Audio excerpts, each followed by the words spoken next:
असा यकीन रखदा हूं त अवाम जी खिदमत कजे। मां अवां जो सभिनी जो शुक्रगुजार हां त अवां पाकिस्तान पीपुल्स पार्टी जेके कम करे थी, जेके तरक्याती कम थियन था, उन्हीं के तवां दोस्त सब अप्रिशिएट कियो था।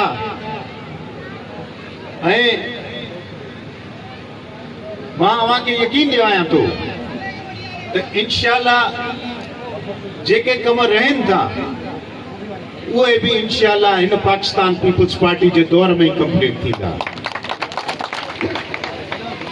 बाकी घणन मानुन के शौक आ पांजे किरदार, अगर उन्हें जे ता किरदार ते नजर रखो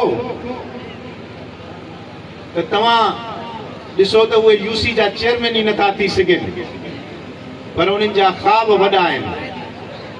वे सोचन था तो कदे अची पनो आकिल जी आवाम ते असा हुक्मरानी कंदासे। छा अवा एड़न मानुन के वोट दीदो जेके हमेशा चोरन पाथारी और गलत कमन में मुलविस हुजन? एड़े मानुन के पनो आकिल वारा मानू वोट कंदा? दोस्तों